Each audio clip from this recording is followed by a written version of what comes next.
August is here, and that means that the weather and the election cycle are heating up.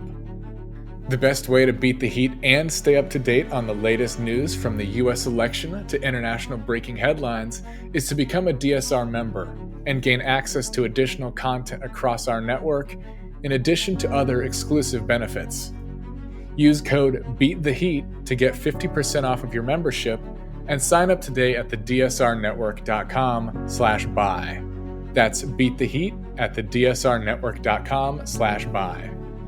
Now please enjoy the show.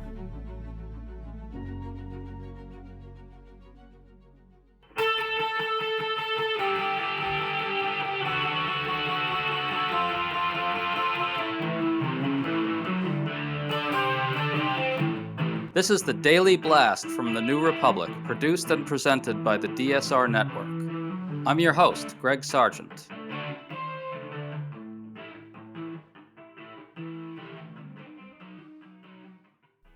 Donald Trump's public statements about Kamala Harris have taken a really weird turn. First, after Harris had a huge showing at a rally in Georgia, he erupted on Truth Social, claiming that quote-unquote crazy Kamala Harris needed a concert to draw the crowd and that he doesn't need concerts to draw his audiences. Then, under questioning from black journalists, Trump appeared to suggest that Harris had long disavowed her identity as a black person. The connecting thread here is that the Trump MAGA worldview simply doesn't allow for any real grasp of how the mainstream in America might view Kamala Harris. Today we're chatting with Nicholas Grossman, who regularly critiques the right and has a new piece for The Bulwark arguing that the fundamental problem with this worldview is that it assumes that it has broad-based appeal that it just doesn't actually have. Good to have you back on, Nicholas. Hi, thanks for having me. Nick, you're a professor of international relations by day, but you write about politics a lot, and this is your kind of thing. At the National Association of Black Journalists Convention, Trump was asked if he agrees with the right-wing meme that Kamala Harris is Joe Biden's DEI hire. He filibustered a bit, and then this happened. I've known her a long time indirectly, not directly very much, and she was always of Indian heritage, and she was only promoting Indian heritage. I didn't know she was black until a number of years ago when she happened to turn black, and now she wants to be known as black. So I don't know, is she Indian or is she black? She is always identified as a black woman. She went to a historically black college. I respect either one, but she obviously doesn't. Nick, this is someone who truly, genuinely believes that most people will see Harris as someone who scammed her way up by playing the race card, and that her discussions of her own identity are all a big hoax, as he might put it, right?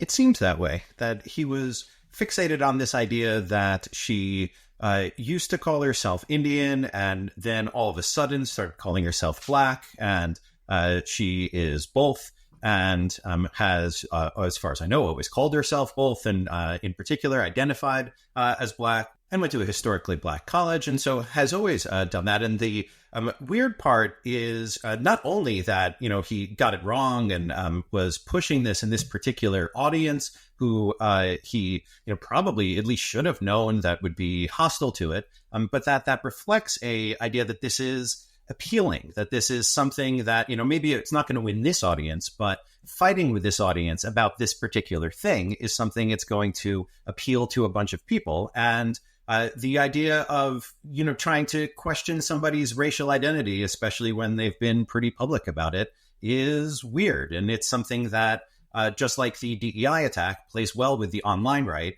but doesn't really play with swing voters, with the sort of regular average Americans that are bathing in that online toxicity all the time.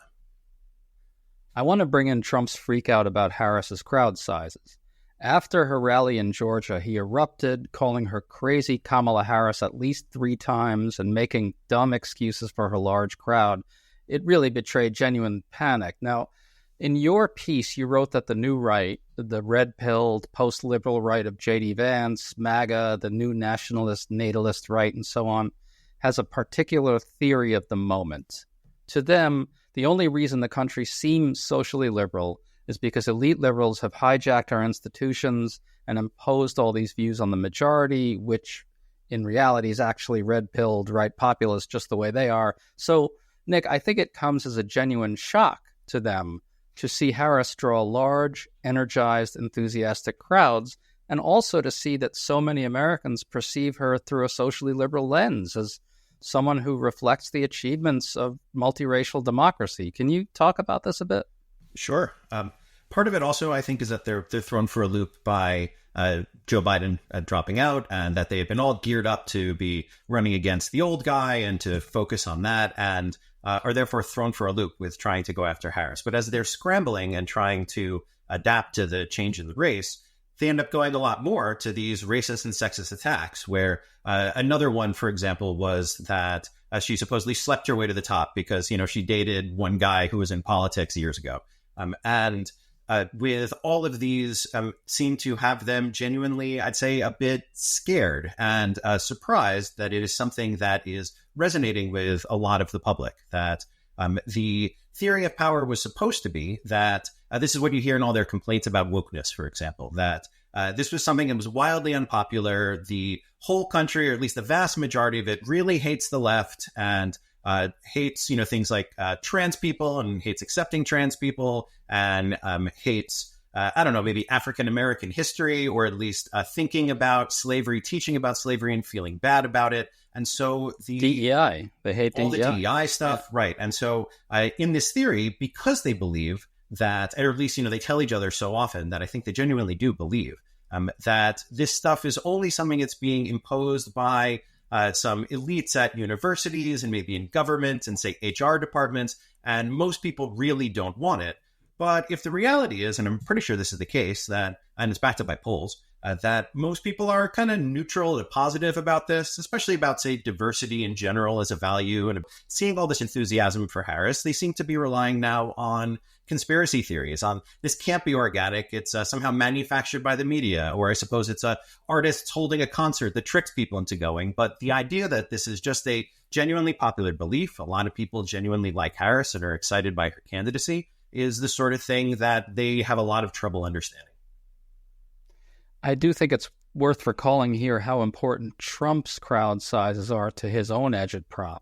His presidency started in 2017 with a series of lies about his inaugural crowd size. He regularly lied over the years about his crowds. When he was getting impeached, he put up a map of the U.S. colored all red that said, "Impeach this." It's central to this right-wing worldview to always push the idea that a large right populist groundswell's out there, that it's perpetually being suppressed by liberal elites, and that popular majorities share the right's seething cultural grievances. Now, as you wrote, Elon Musk's takeover of Twitter is also designed to create this impression that there's a mass popular backlash to wokeness and transgender rights and so forth. Chris Rufo plays that same game, but it's all smoke and mirrors, isn't it, at bottom? It is. They have some real support, of course, that, don't want to make the same mistake of saying this is, only a few elites manufacturing a narrative. That does have some real support, but not majority support in the country. And I think the crowd size one is a really good example because you can trace this back. These theories, these ideas are not brand new, that you can see 20th century fascist movements, any sort of populist movements, left-wing authoritarians, also always claim to speak for the people and to be channeling what the popular will is. And you can see non-fascist versions in, say, the idea of the silent majority. And, maybe, I don't know, they don't show up, but I'm still speaking for them. So that part goes way back. And the historian David Austin Walsh talks about how the idea of this big conspiracy that leftists are controlling everything. You can find, say, I don't know, William F. Buckley saying stuff like that in the mid-20th century. And the idea of the liberal media that, was familiar with, that's a similar idea. But with it being supercharged by the internet, you have this combination of the Trumps and the new right's kind of post-truth, postmodern style that doesn't even really try to care about facts. And so when Trump does things like lie about crowd size, a big part of what he's doing is asserting, or at least attempting to assert, dominance over the idea of truth itself. Now, I don't think he's consciously thinking that, but a lot of these little lies, I'd put, say, lying about the path of a hurricane and drawing like on the map with a Sharpie was another example about this. It's basically a middle finger to everybody that relies on truth, that values the concept of truth, and shows that it is not something that potentially binds them. So the crowd size both plays to their desire to say we speak for the majority, and also is a way of potentially trying to mess with that idea of facts are authoritative and matter. So let's talk about the impact that this kind of worldview has on leading players on the right. Because they need to maintain this idea that their cultural grievances represent the authentic views of the suppressed majority, their understanding of actual majority opinion gets clouded. And so they can only understand Harris as a DEI hire, and they're blinded to how the middle of the country might view her. Now, just to be clear, I agree with you that, right populism does have real support, 100%. And none of this means Harris will win the election. The GOP could successfully define her as farther to the left than she actually is. But nonetheless, doesn't the right now seem ill-prepared for even the possibility that many in the middle might view her positively? And isn't that going to really impair their ability to mount an effective campaign against her?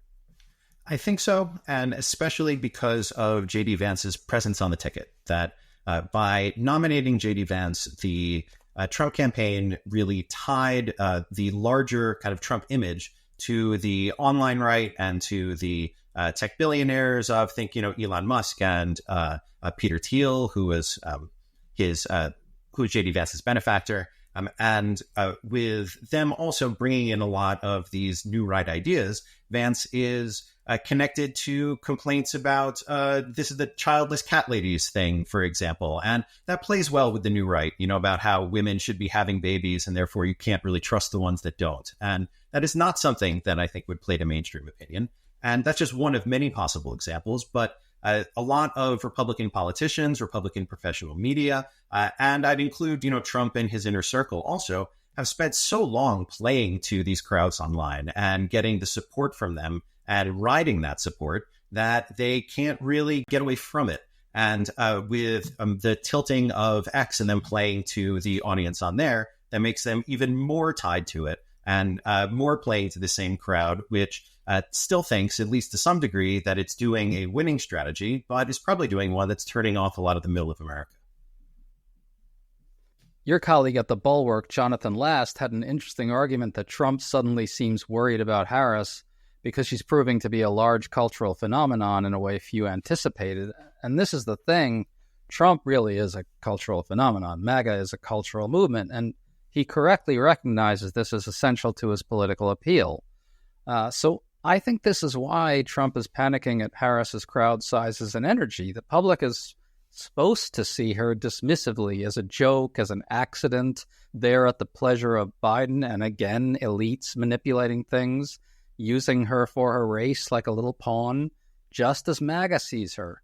But now, Trump and MAGA see her leading a cultural breakout moment, and this is potentially kryptonite to his appeal. It's not supposed to be this way, right?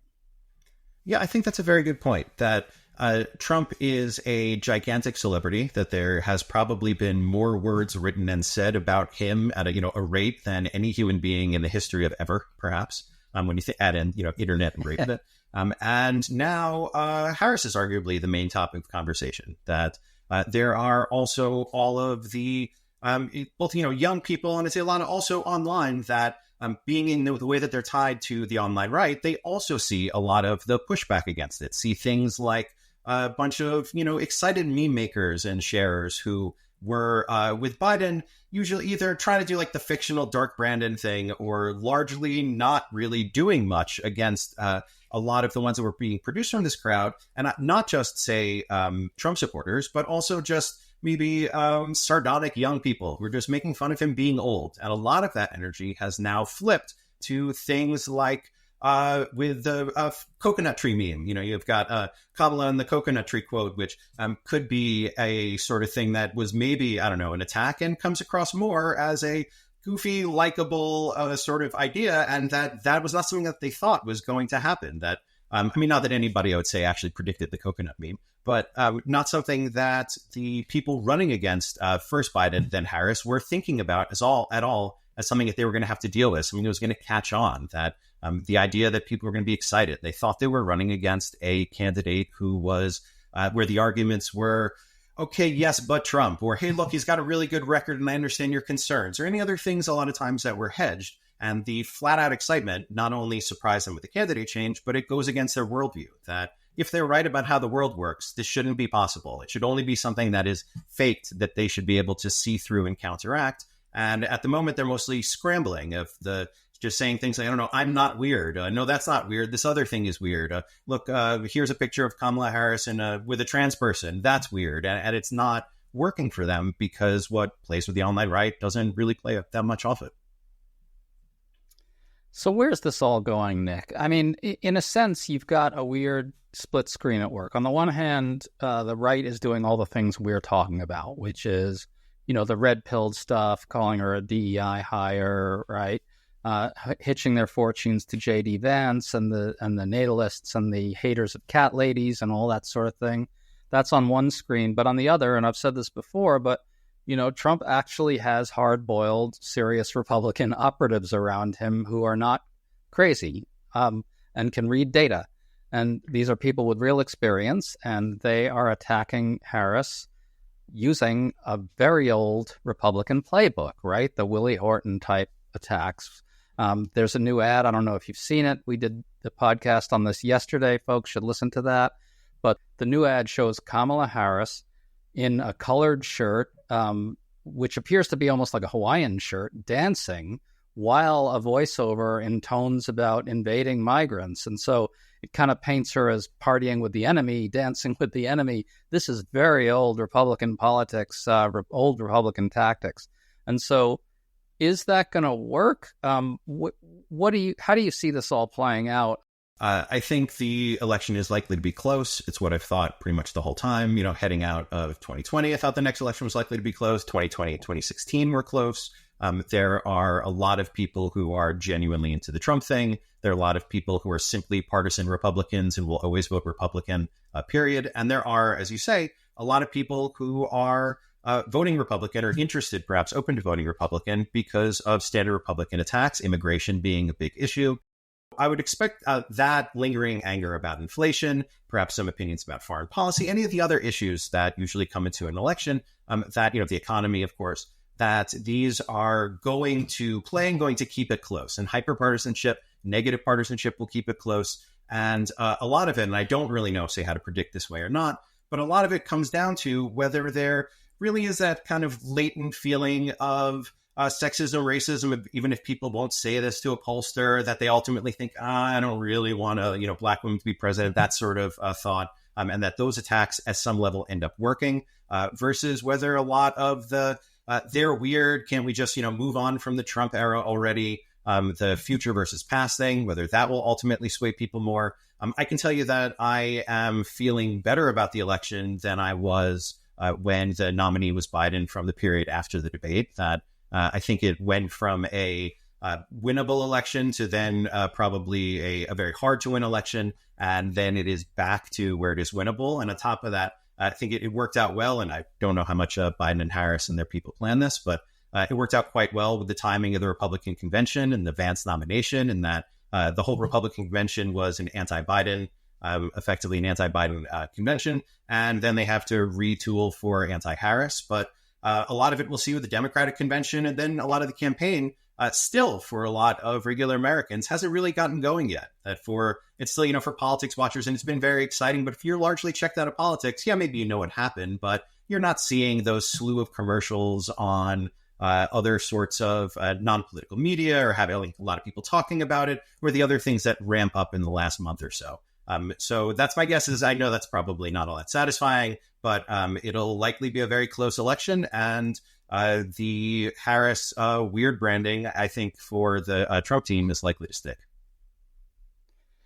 Yeah, well, look, we should say at this point that that the latest polls really do have some encouraging grounds in them. I mean, they really seem to show that this thing's a dead heat.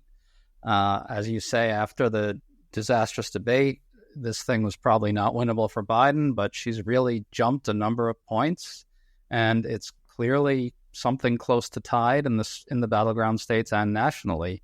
And Nick, I mean, let's face it, she really knocked the Trump campaign back on their heels in a way nobody anticipated.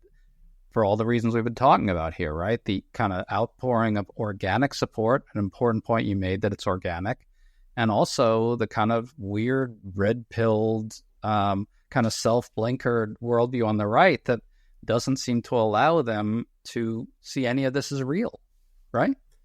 Yes, and I also think Harris and her team deserve quite a bit of credit in that before Biden dropped out and publicly, she was always very supportive that, but never so declarative that something could come back to, say subsequently be proven false. So always, he's the president, I support him, and had clearly been working behind the scenes to set up endorsements, to line up a bunch of people. And so the smooth transition from Biden to Harris, which a lot of people did not predict, that I think I did more than most. That I was pretty solidly against the contested convention idea, and I thought that I'd written in advance that the smooth transition could work pretty well. But they did it even better, say more smoothly than most, probably including me, expected. And as a result, they are stronger heading into whatever's next. And the Trump campaign couldn't have possibly anticipated that, but probably believed the conventional wisdom that Democrats wouldn't get their act together, that there would be some sort of continued chaos, or, that Biden would stay in the race,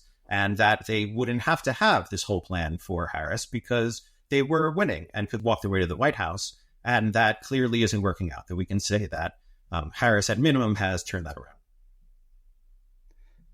Nick Grossman, thanks so much for coming on with us today. Very interesting. Sure. Thanks for having me. Folks, make sure to check out some good new content we have up at TNR.com. Timothy Noah asking, was William Calley MAGA's founding father? And Melissa Gira Grant on J.D. Vance's conspiracy theory about childless people. We'll see you all tomorrow. You've been listening to The Daily Blast with me, your host, Greg Sargent. The Daily Blast is a New Republic podcast and is produced by Riley Fessler on the DSR Network.